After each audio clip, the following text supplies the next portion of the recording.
Welcome to Satya TV Telugu news bulletin ముందుగా headline. America Iran ceasefire కు Macron స్వాగతం. Lebanon పరిస్థితిపై ఆందోళన.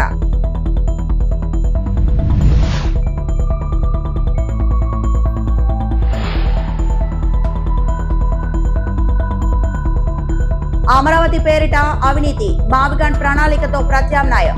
మాజీ ముఖ్యమంత్రి వైఎస్ జగన్.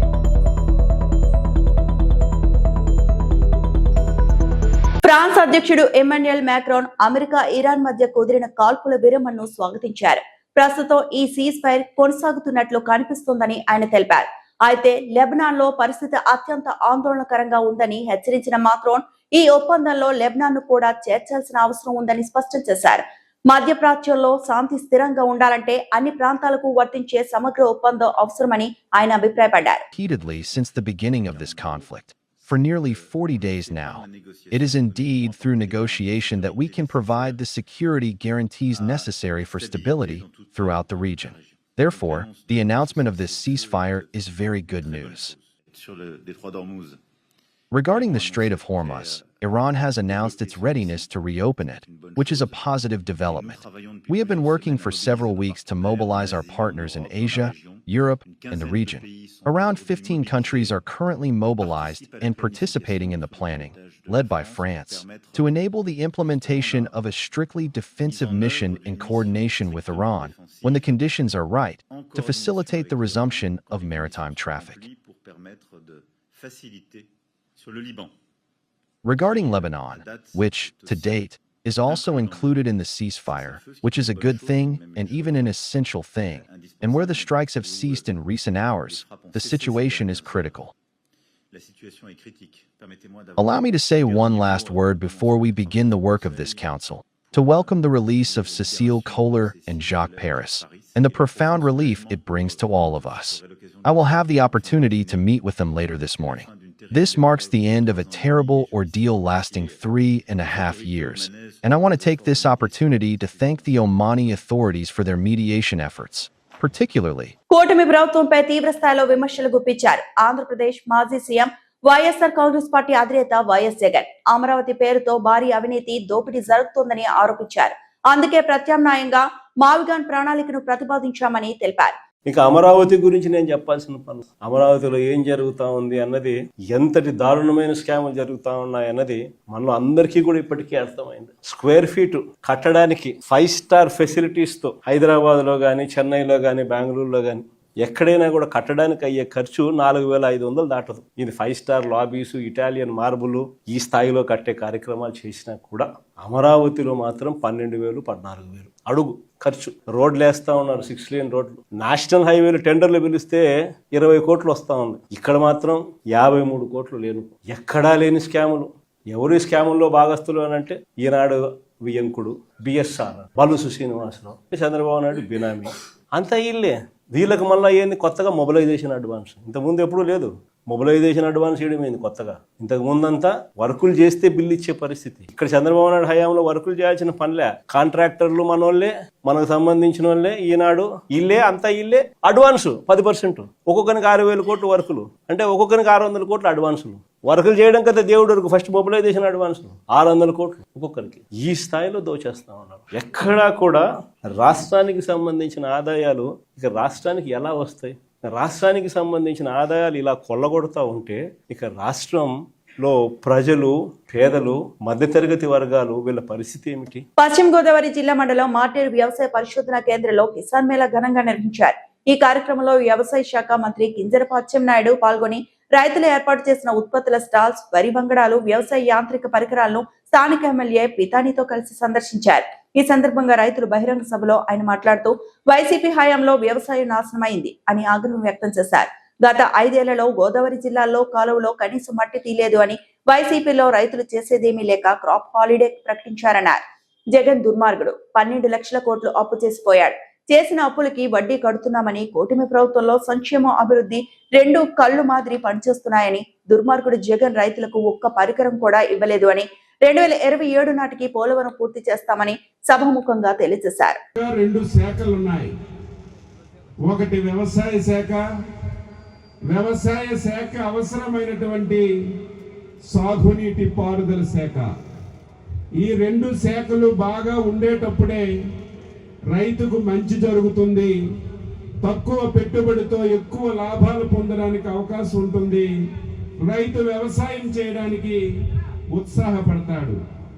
దురదృష్టం ఏమిటంటే 2019 నుంచి 24 వరకు ఈ రెండు ప్రధాన శాఖలకి పాలించినటువంటి ప్రభుత్వం తాళా వేసిందని చెప్పి మీ అందరికీ ఈ సందర్భంగా తెలియజేస్తున్నాను. 5 సంవత్సరాల్లో ఇప్పుడే పెద్దలు మంత్రి గారు వినండి, మాట్లాడండి అని చెప్తున్నారు. 5 సంవత్సరాల్లో ఈ 2 జిల్లాలనే తీసుకుందాం. ఈ 2 జిల్లాల్లో ఎక్కడైనా సరే ఒక్క కాలువలో ఒక తట్టిడి మట్టి తీసినటువంటి దాఖలాలుంటే మీరెవరైనా చెప్తే దానికి నేను అంగీకరిస్తాను. 5 సంవత్సరాలు ఇరిగేషన్ వ్యవస్థని పూర్తిగా బస్టుపట్టించారు. దీనివల్ల అనేక సమస్యలు వస్తున్నాయి. అధికంగా వర్షాలు పడితే కాలువల్లో నీరు వెళ్ళడం లేదు. మనకి పంట చివరి దశకొచ్చి చేతికొచ్చినటువంటి సమయంలో పంటంతా ముంపుడై రైతుకి తీవ్రమైనటువంటి నష్టం జరుగుతుంది. ముఖ్యమంత్రిగా చంద్రబాబు నాయుడు గారు బాధ్యతలు స్వీకరించారు. కానీ చాలా బాధ, ఆవేదన కలిగింది. 5 సంవత్సరాలు మొత్తం వ్యవస్థలన్నీ చిన్నాభిన్నం చేశారు. ఈ రాష్ట్రాన్ని ఆర్థికంగా కోలుకోలేనటువంటి దెబ్బతీశారు. ఈ రోజు ప్రతి వైసీపీ నాయకుడు మాట్లాడుతున్నాడు, చంద్రబాబు నాయుడు గారు అప్పులు చేసేస్తున్నారని. దీనికి ఆద్యులు మీరు. ఈ రోజు ఈ రాష్ట్రంలో వచ్చినటువంటి ఆదాయం మొత్తం జీతాలకే సరిపోతుంది. మీరు 5 సంవత్సరాల పాలనలో 12 లక్షల కోట్ల రూపాయలు అప్పు చేశారు. ఆ అప్పు కూడా ఎక్కువ వడ్డీలకి తీసుకొచ్చి ఈ రాష్ట్రం మీద అధిక భారాన్ని మోపారు. మీరు చేసినటువంటి అప్పులకి వడ్డీ కట్టాలంటే మళ్ళీ అప్పు చేయవలసినటువంటి పరిస్థితిని తీసుకొచ్చి ఈ రాష్ట్రాన్ని అన్ని విధాలా పూర్తిగా నష్టానికి గురి చేసిన విషయాన్ని ప్రతి ఒక్కరూ విజ్ఞతతో ఆలోచన చేయమని కోరుతున్నాను. ఒక శపథం తీసుకొని పోలవరం ప్రాజెక్టు రేపు వచ్చే సంవత్సరం జరుగుతున్నటువంటి గోదావరి పుష్కరాల కంటే ముందు పూర్తి చేసి జాతికి అంకితం చేయాలని కంకణము కట్టుకొని అహర్నిశలు పనిచేస్తున్న విషయాన్ని మీ అందరికీ ఈ సందర్భంగా తెలియజేస్తున్నాను. పోలవరం ప్రాజెక్టు పూర్తయితే కృష్ణా గోదావరి నదులు కలిస్తే, రేపు వంశధార గోదావరి కలిస్తే ఈ రాష్ట్రంలో నీటికి ఇబ్బంది ఉండదు. జిల్లా ఎన్సీడీ అధికారి డాక్టర్ జగన్ మోహన్ సూచించారు. కొమరాడ ప్రాథమిక ఆరోగ్య కేంద్రంలో నిర్వహించిన ఆషాఢే కార్యక్రమంలో ఆయన పాల్గొని ఆరోగ్య సేవలపై సమీక్ష నిర్వహించారు. గర్భిణీల్లో హై రిస్క్ సమస్యలు సకాలంలో గుర్తించి వారికి తగిన వైద్య సేవలు అందించాలన్నారు. పిహెచ్సి ప్రసవాలపై ప్రత్యేక దృష్టి సారించాలని సూచించారు. వేసవిలో ఆరోగ్య సమస్యలు రాకుండా ముందస్తు జాగ్రత్తలు తీసుకోవాలని, గ్రామాల్లో విస్తృత అవగాహన కార్యక్రమాలు చేపట్టాలని ఆదేశించారు. అన్ని ఆరోగ్య కేంద్రాలు, గ్రామాల్లో ఓఆర్ఎస్ అందుబాటులో ఉంచాలని తెలిపారు. దీర్ఘకాలిక వ్యాధిగ్రస్తులపై ప్రత్యేక శ్రద్ధ పెట్టాలని సూచించారు. ఈ కార్యక్రమంలో వైద్య అధికారులు, ఆరోగ్య సిబ్బంది, ఆశా కార్యకర్తలు పాల్గొన్నారు. ఆషాఢే సందర్భంగా కొమరాడ ప్రాథమిక ఆరోగ్య కేంద్రంలో నిర్వహించిన ఆషాఢే కార్యక్రమంలో పాల్గొని వైద్య ఆరోగ్య శాఖకు సంబంధించిన ఆరోగ్య కార్యక్రమాలు అమలు తీరు, అలాగే అందుతున్న వైద్య సేవల తీరుపై సమీక్ష నిర్వహించడం జరిగింది. మరి ఈ ఆషాఢే కార్యక్రమం కొమరాడ పిహెచ్సి వైద్యాధికారి డాక్టర్ దేవేంద్ర ఆధ్వర్యంలో నిర్వహించిన కార్యక్రమంలో నేను జిల్లా ఎన్సీడీ మరియు ఆర్బీఎస్కే ప్రోగ్రామ్ అధికారి డాక్టర్ పి జగన్మోహన్ రావు. ముఖ్యంగా మరి ఈరోజు ఆషాఢేలో సారాంశం ఏంటంటే ఈ మాతా శిశు ఆరోగ్యానికి సంబంధించి, అలాగే పోషణ, అలాగే ఈ రకాల వాళ్ళకి గ్రామీణ స్థాయిలో వాళ్ళు నిర్వహించిన కార్యక్రమాల గురించి ఏ విధంగా పర్యవేక్షణ చేస్తున్న అంశాలపై వాళ్ళని సమీక్షించడం జరిగింది. ముఖ్యంగా ఈ మారుమూల గ్రామీణ ప్రాంతాల్లో అయితేనేమి, అలాగే గిరిజన గ్రామీణ ప్రాంతాల్లో కూడా ఈ గర్భిణీలకు సంబంధించిన ఆరోగ్యంపై ప్రత్యేక శ్రద్ధ తీసుకుంటూ, అలాగే ముఖ్యంగా ఐరిస్ గర్భిణీలను గుర్తించడంలో వాళ్ళకి ప్రత్యేకంగా తగు సూచనలు ఇవ్వడం జరిగింది. సమస్య మనం ఎంత త్వరగా గుర్తించి నివారించగలిగితే మనం తీవ్రత నుంచి కాపాడుకోవచ్చు. అలాగే నిర్దేశించిన షెడ్యూల్ ప్రకారము గడువు తేదీలో ఒక టీకాలు వేయడం, అది కూడా మన శిశు ఆరోగ్య కార్యక్రమం ముఖ్యంగా వస్తుంది. అలాగే మరి ప్రస్తుతం వేసవికాల రీత్యా ఖచ్చితంగా మనం ప్రజల్లోకి అవగాహన కల్పించాలి. ఈ వేసవి అంటే వాతావరణ ఉష్ణోగ్రత పెరుగుతున్న వల్ల దానివల్ల వచ్చే అనారోగ్య సమస్యలు వాటిపై పూర్తిగా వాళ్ళకి తగు సూచనలు జరిగింది. అలాగే అందుకు సంబంధించిన కరపత్రాలు అయితేనేమి, అలాగే ఓఆర్ఎస్ ప్యాకెట్లు కూడా అందుబాటులో ఉన్నవి లేనివి కూడా వాళ్ళు అడగడం జరిగింది. ప్రతి ఒక్కరు కూడా గ్రామీణ స్థాయిలో ఈ ఓఆర్ఎస్ ప్యాకెట్లు అందుబాటులో ఉంచుకోవాలి. ముఖ్యంగా ప్రజల్లో అవగాహన కల్పించి ఈ వేసవి రీత్యా ఎటువంటి అనారోగ్య సమస్యలు వస్తాయి, రాకుండా ఏ విధమైన జాగ్రత్త తీసుకోవాలి అనే అంశాలపై ప్రతి ఒక్కరు కూడా అటు కమ్యూనిటీ హెల్త్ వర్కర్ దాని గురించి వైద్య అధికారుల వరకు కూడా ఈ అవగాహన కార్యక్రమం అనేది గ్రామీణ స్థాయిలో చేపట్టాలి తప్పనిసరిగా. ఆ విధంగా వాళ్ళకి సూచనలు ఇవ్వడం జరిగింది. మరి అదేవిధంగా ఓఆర్ఎస్ని వినియోగించే పద్ధతిని కూడా వాళ్ళు ప్రాక్టికల్గా ఏ విధంగా వాళ్ళకున్న పరిజ్ఞానాన్ని కూడా గమనించడం జరిగింది. ముఖ్యంగా ఈ ఉపాధి హామీ వేతనదారులు ఎవరైతే ఉన్నారో ఎన్ఆర్ఈజీఎస్ వాళ్ళకి కూడా ఆయా అక్కడ నిర్వహించే దగ్గరికి వెళ్ళి మిగతా సంబంధిత శాఖలతో కూడా సమన్వయం చేసుకుంటూ ఈ అవగాహన కార్యక్రమం అనేది తప్పనిసరిగా నిర్వహించాలి. మరి ఈ విధంగా వీటితో పాటుగా మిగతా ఆరోగ్య కార్యక్రమం అయితేనే మేము ముఖ్యంగా జీవనశైలి వ్యాధులు సంబంధించిన ఎన్సిడి సర్వే, అంటే నాన్ కమ్యూనికబుల్ డిసీజ్ అసంక్రమిత వ్యాధులు అయినటువంటి బీపీ, షుగరు, అలాగే ఇప్పుడు కాలక్రమేణా మారుతున్న జీవనశైలి ఆహారాన్ని బట్టి క్యాన్సర్ లక్షణాలు కూడా గుర్తించడంపై ప్రత్యేకంగా సర్వే అనేది ఆల్రెడీ కొనసాగుతుంది. మరి ఆ సర్వే ఏ మేరకు చేశారు అనేది కూడా ఆయా సచివాలయ వర్గ సమీక్షించడం జరిగింది. గ్రామీణ స్థాయిలో కూడా మేము కొన్ని గ్రామాలు కూడా సందర్శించి ఈ క్యాన్సర్ లక్షణాలతో ఉన్న వాళ్ళైతే లేదా ఆల్రెడీ క్యాన్సర్ నిర్ధారణ జరిగిన ఆరోగ్యం ఏ మేరకు ఉంది, అలాగే అమలాపురం అంబేద్కర్ కోనసీమ జిల్లా అమలాపురంలో వైసీపీ శ్రేణులు ఆందోళన చేపట్టాయి. ఆంధ్రజ్యోతి ఎండీ రాధాకృష్ణ వ్యాఖ్యలకు వ్యతిరేకంగా హైస్కూల్ సెంటర్ లో నిరసన తెలిపారు. మహిళలపై అనుచిత వ్యాఖ్యలు చేస్తారంటూ రాధాకృష్ణపై చర్యలు తీసుకోవాలని డిమాండ్ చేస్తూ వైఎస్ఆర్ విగ్రహం వద్ద ఆందోళన కొనసాగింది. ఆ తర్వాత ఆంధ్రజ్యోతి కార్యాలయాన్ని ముట్టడికి వైసీపీ నేతలు ప్రయత్నించగా పోలీసులు అడ్డుకున్నారు. ఈ క్రమంలో పోలీసులకు వైసీపీ నేతలకు మధ్య వాగ్వాదం, తోపులాట జరిగింది. జిల్లా అధ్యక్షుడు చిర్ల జగ్గిరెడ్డి మాట్లాడుతూ రాధాకృష్ణ మహిళలకు క్షమాపణ చెప్పాలని, లేకపోతే ఆందోళనలు మరింత ఉధృతం చేస్తామని హెచ్చరించారు. ఆంధ్రజ్యోతి కార్యాలయం వద్ద పోలీసులు భారీ బందోబస్తు ఏర్పాట్లు చేశారు.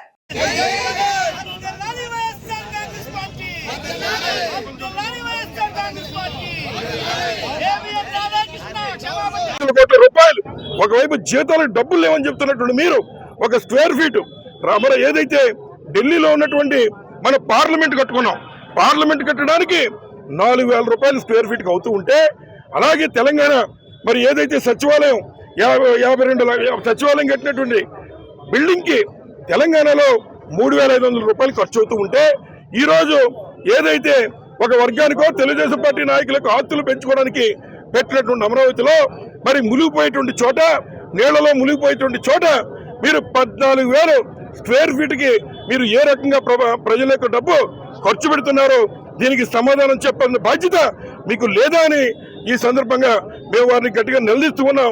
తప్పనిసరిగా ఇటువంటి మాటలు మాట్లాడుతున్న రాధాకృష్ణ గారు ఆయన మాటల్ని బేషరతుగా వెనక తీసుకుని మరి క్షమాపణ చెప్పకపోతే రాబోయేటువంటి కాలంలో మీరు మాట్లాడడానికి నాలుగు ఉండదని చెప్పి ఈ సందర్భంగా తెలియజేస్తూ ఇవాళ ఈ కార్యక్రమంలో పాల్పంచుకున్న వారందరికీ మరొకసారి హృదయపూర్వక ధన్యవాదాలు తెలియజేస్తూ మీడియా మిత్రులు కూడా ప్రత్యేకంగా ధన్యవాదాలు తెలియజేస్తూ సెలవు తీసుకుంటారు. అంబేద్కర్ కోనసీమ జిల్లా అంబాజీపేట పోలీస్ స్టేషన్ ఎదుట ఆందోళనకు దిగిన జిల్లా వైఎస్ఆర్ కాంగ్రెస్ పార్టీ అధ్యక్షులు చిర్ల జగ్గిరెడ్డి స్టేషన్ బయట బైఠాయించి ఆందోళనకు దిగిన జగ్గిరెడ్డి అక్రమంగా అరెస్టు చేసిన వైసీపీ నేతలను విడుదల చేయాలి అని ఆందోళనకి దిగిన వైసీపీ నేతలు ఆయనవిల్లి మండలం కె జగన్నాథపురంలో వైసీపీ నేతకు చెందిన షెడ్ కూల్చిన అధికారులు ప్రభుత్వ స్థలం ఆక్రమించి నిర్మాణం చేపట్టారని కూల్చివేసిన అధికారులు అన్యాయంగా కూల్చివేశారంటూ ఆందోళనకు దిగిన వైసీపీ నేతలు ఆయనవిల్లి మండలంలోనే టీడీపీ నేత ప్రభుత్వ భూముల్లో అక్రమ నిర్మాణాలు చేస్తుంటే అవి కనిపించడం లేదా అంటూ వైసీపీ నేతలు ఆందోళన దిగారు. కావాలనే ఉద్దేశపూర్వకంగా వైసీపీ నేత షెడ్ కూల్చివేశారని ఆగ్రహం. స్టేషన్ బయట బైఠాయించి ఆందోళనకు దిగిన జిల్లా అధ్యక్షుడు చిర్ల జగ్గిరెడ్డి వైసీపీ నేతలు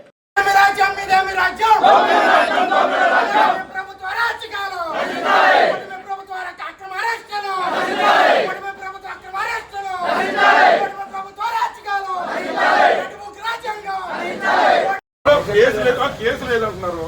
కేసు లేదు, ఏమీ లేదు. ప్రివెంటివ్ అరెస్ట్ ఏమైనా ఇష్యూ అయిపోయింది. ఇంకా మీరు లోపల ఏం చదువుతున్నామని ఏంటి అరెస్ట్ సార్? ఆయన రిలీజ్ చేయాలి కదా. ఆయన మీరు రిలీజ్ చేయకుండా నేను వచ్చాను.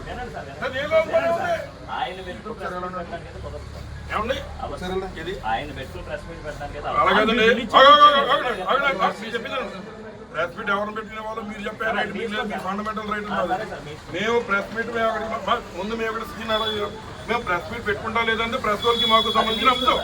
మేము ఏ కేసు లేకుండా ఒక వ్యక్తిని నిర్బంధించే హక్కు మీకు లేదు.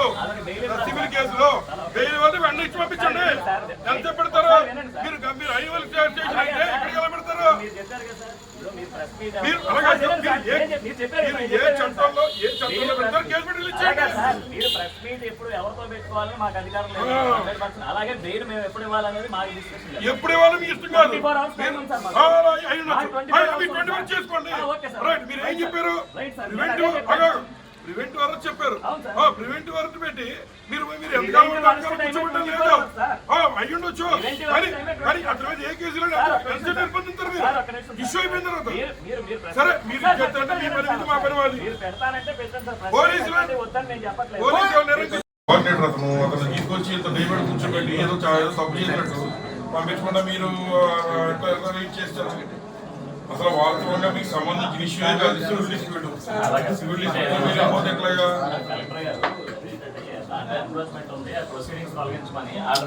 even encouragement has a procedure. Even encouragement has a procedure. You have to issue a notice for them.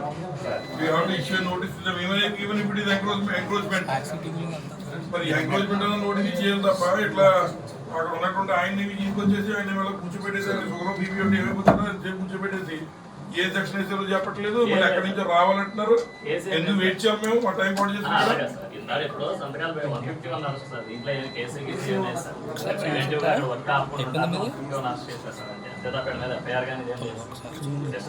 తీసుకోండి అలాగా.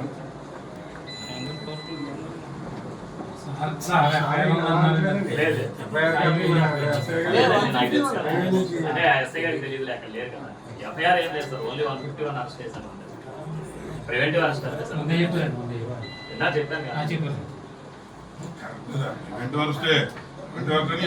పోషణ్ పక్వాడా కార్యక్రమానికి ఎమ్మెల్యే బొజ్జల సుధీర్ రెడ్డిని ఐసిడిఎస్ అధికారులు ఆహ్వానించారు. ఏప్రిల్ 9 నుండి 23 వరకు దేశవ్యాప్తంగా నిర్వహించనున్న 8వ విడత పోషణ్ పక్వాడా కార్యక్రమాలకు హాజరు కావాలని సిడిపిఓ బి శాంతిదుర్గ ఎమ్మెల్యేను కోరారు. శ్రీకాళహస్తిలోని పంచాయతీరాజ్ అతిథి గృహంలో కలిసి ఆహ్వానం అందజేశారు. ఈ సందర్భంగా సిడిపిఓ శాంతిదుర్గ మాట్లాడుతూ ఈ కార్యక్రమాన్ని అంగన్వాడీ కేంద్రాల ద్వారా గర్భిణీలు, బాలింతలు, చిన్నారులకు అవగాహన కల్పించేలా నిర్వహించనున్నట్లు తెలిపారు. పౌష్టికాహారం ప్రాముఖ్యత, సరైన ఆహార అలవాట్లపై అవగాహన సదస్సులు నిర్వహిస్తామని చెప్పారు. ముఖ్యంగా పిల్లల మొదట 1000 రోజుల్లో మెదటి వికాసంపై అవగాహన కల్పించడం ఈ కార్యక్రమం లక్ష్యమన్నారు. ఈ కార్యక్రమానికి ఎమ్మెల్యే బొజ్జల సుధీర్ రెడ్డి హాజరు కానున్నట్లు అధికారులు తెలిపారు.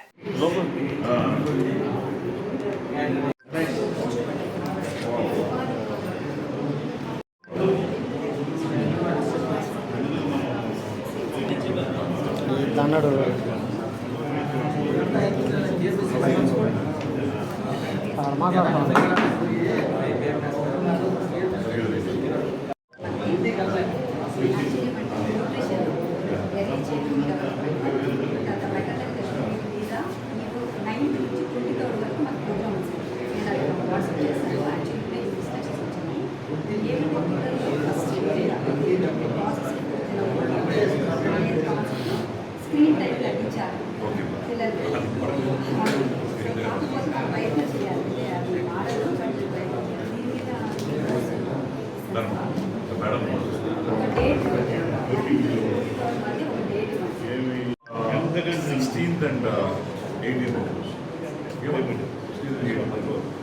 మీడియా ముసుగులో నీచ రాజకీయాలు చేస్తున్న ఏబిఎన్ న్యూస్ ఛానల్, ఆంధ్రజ్యోతి పత్రికపై ఆగ్రహం వ్యక్తం చేసిన అనంతపురం అర్బన్ వైఎస్ఆర్సీపీ నాయకులు. ఏబిఎన్ రాధాకృష్ణ వైఎస్ఆర్సీపీ మహిళపైన తప్పుడు మాటలు మాట్లాడటానికి నోరు ఎలా వచ్చిందో అర్థం కావడం లేదన్నారు. మా నాయకుడు వైఎస్ జగన్మోహన్ రెడ్డి గారు ప్రతిపాదించిన మావిగాన్ ప్రజా మద్దతు లభిస్తుండటంతో ఓర్వలేక ఎల్లో మీడియా తప్పుడు రాతలు రాస్తున్నారని అన్నారు. సాక్షాత్తు రాష్ట్ర ముఖ్యమంత్రి నారా చంద్రబాబు నాయుడు అమరావతి రాజధాని అయితే బాగా దోచుకోవచ్చని ఉద్దేశంతో సంబరాలు చేసుకుంటున్నారు అని అన్నారు. పచ్చ మీడియా పైశాచిక ఆనందానికి చర్మగీతం పాడే రోజు దగ్గరలోనే ఉందంటూ హెచ్చరించారు. పచ్చ మీడియా మహిళలకు క్షమాపణ చెప్పేంత వరకు మేము పోరాటం చేస్తూనే ఉంటామని హెచ్చరించారు. అనంత వెంకటరామరెడ్డి గారి ఆదేశాల మేరకు, జగన్మోహన్ రెడ్డి గారి సూచనల మేరకు రాష్ట్ర వ్యాప్తంగా ఏదైతే మొన్నటి రోజున రాధాకృష్ణ గారు మహిళలపై చేసిన వ్యాఖ్యలను మనం అందరూ తీవ్రంగా ఖండిస్తున్నాం. నిన్నటి రోజున హైదరాబాద్లోని కూడా ఏబిఎన్ ఆఫీస్ దగ్గర వెళ్ళి మన ప్రజాప్రతినిధులు కావచ్చు, ఎక్స్ఎమ్మెల్యేలు, ఎక్స్ మంత్రులు అందరూ కూడా వెళ్ళి అక్కడ శాంతియుతంగా డెమోక్రసీ వేలో చేస్తున్నా కూడా అక్కడ తీరును చూస్తే, ఆ పోలీసులు ఏ విధంగా తీరును చూస్తే కూడా మనం దాన్ని కూడా తీవ్రంగా ఖండిస్తున్నాం. జగన్మోహన్ రెడ్డి గారు 3 ప్రాంతాలు అభివృద్ధి చెందాలా, 3 ప్రాంతాలు అభివృద్ధి చెందితే అక్కడ ఉన్నటువంటి ప్రజలకు భవిష్యత్తు బాగుంటుందని చెప్పేసి దాదాపుగా 60 లక్షల మంది ఉన్నటువంటి ప్రజలు అక్కడంతా బాగుంటుందని చెప్పేసి ఒక ప్రతిపాదన తీసుకొస్తే, ఆ ప్రతిపాదన బాగుంది అని చెప్పేసి రాష్ట్రమంతా చర్చ జరుగుతుంటే ఎట్టి పరిస్థితుల్లో దీన్ని డైవర్షన్ పాలిటిక్స్ చేయాలని చెప్పేసి చంద్రబాబు నాయుడు గారు రాధాకృష్ణ గారు చెప్పడం, రాధాకృష్ణ గారు చేసిన వ్యాఖ్యల్ని మనం తీవ్రంగా ఖండిస్తున్నాం. ఈరోజు వైఎస్ఆర్సీపీ నాయకులపైన, మహిళలపైన, వాళ్ళ భార్యలపైన ఈరోజు చేసిన వ్యాఖ్యల్ని మేము తీవ్రంగా ఖండిస్తున్నాం. జర్నలిజానికే ప్రజలందరూ కూడా ఏది ఇలా మాట్లాడుతున్నాడని చెప్పి అసహించుకునే విధంగా ఈరోజు రాధాకృష్ణ గారు చేస్తున్నారు. దీన్ని ఖచ్చితంగా కూడా ప్రజలందరూ కూడా గమనించాలా. రాధాకృష్ణ గారు మనం మొదటి నుంచి కూడా మనం చూస్తున్నాం, కేవలం మన చంద్రబాబు నాయుడుకు వన్ సైడ్ పార్టీగా చేస్తున్నారు. చేయండి, మేము కాదన్నాం. కానీ ఇలాంటి వ్యాఖ్యలు చేయడం వల్ల ఏ విధంగా ప్రజలందరూ కూడా ఒక జర్నలిజానికే ఒక అన్ని విధాల మహిళల మీద దాడులు, అత్యాచారాలు, అఘాయిత్యాలు పెచ్చిమీరిపోయాయి. అందులో భాగంగానే చంద్రబాబు నాయుడు గారి డైరెక్షన్ లో ఏబిఎన్ రాధాకృష్ణ గారు ఈ రోజు డైరెక్ట్ వైఎస్ఆర్ పార్టీ మహిళలను, వైఎస్ఆర్ పార్టీ నాయకుల భార్యలనే టార్గెట్ చేసి మాట్లాడుతున్నారంటే మీకు సిగ్గు లేదా? మీకు చేత కాదా జగన్మోహన్ రెడ్డి గారితో డైరెక్ట్ గా మీరు అటాక్ చేయడానికి, డైరెక్ట్ గా జగనన్నతో పోటీ పడడానికి మీకు దమ్ము ధైర్యం లేదా అని చంద్రబాబు నాయుడు గారిని, అదే విధంగా ఏబిఎన్ రాధాకృష్ణ గారిని అడుగుతున్నాను.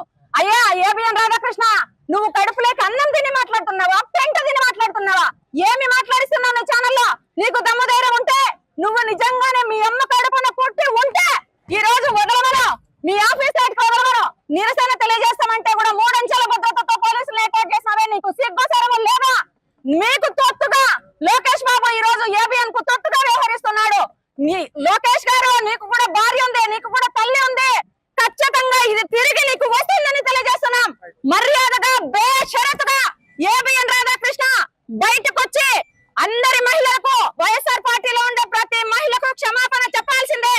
ఈ ప్రభుత్వం వెంటనే స్పందించి ఆ దుర్మార్గుడు, ఆ నీతి లేని జర్నలిజం చేస్తున్న ఏబిఎన్ రాధాకృష్ణ మీద. ఈ వార్తలంతటితో సమాప్తం.